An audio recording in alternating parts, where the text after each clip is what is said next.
The 360 deal is a record company response to not being able to make enough money to be able to spend the kind of money they have to spend to do the marketing they have to do and to cover their overhead too.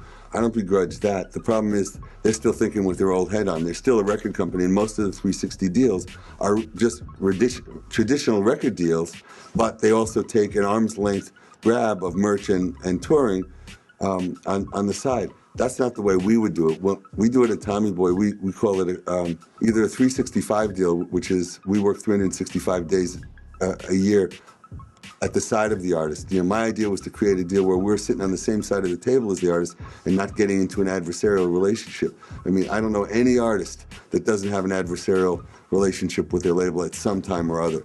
You know, when their stuff doesn't blow up, they blame their label. You know, it always happens. Or when their career starts to wind down, they blame their label. They never take responsibility. I'm not talking about that. But a 360 deal can make sense, but it's not called, we call ours a CCC deal.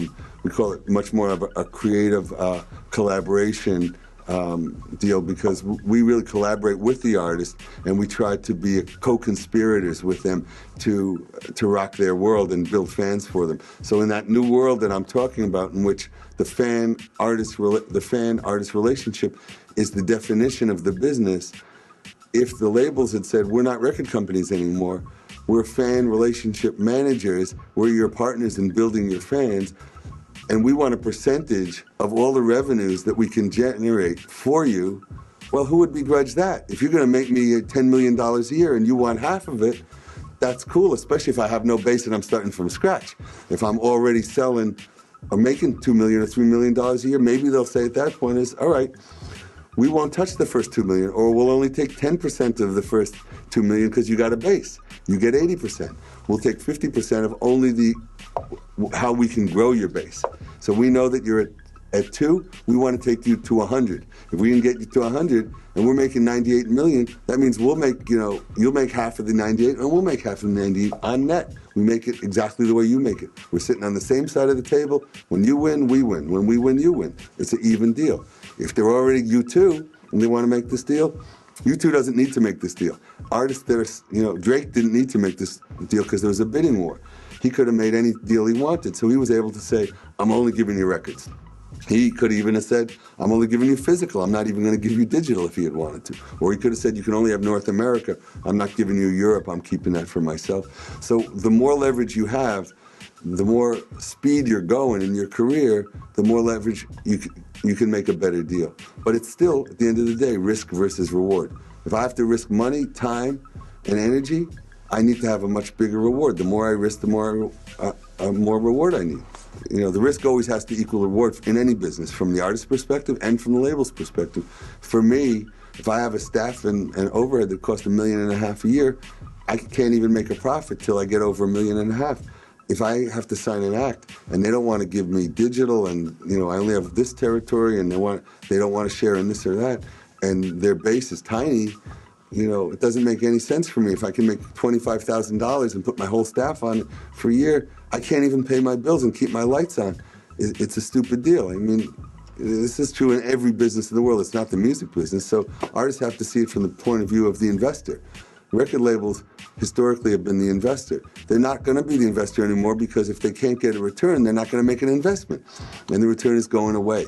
So we have to sort of wipe the slate clean and stop thinking about 360 deals and say, okay, you make artist A, you make $100,000 a year. I believe in you. I think I could take you to $2 million a year. If I take you to $2 million, will you split the difference of the increase value in your business with me for a period of the next 5 years? And guess what? On the 6th year, you can walk away and your business might be $5 million a year because of the investment that investment company made in you.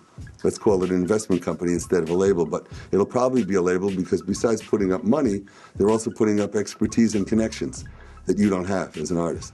So I think it's not a bad deal. I mean, pretty much none of the major labels are making money, so it's not like they're ripping you off. They're not stealing money.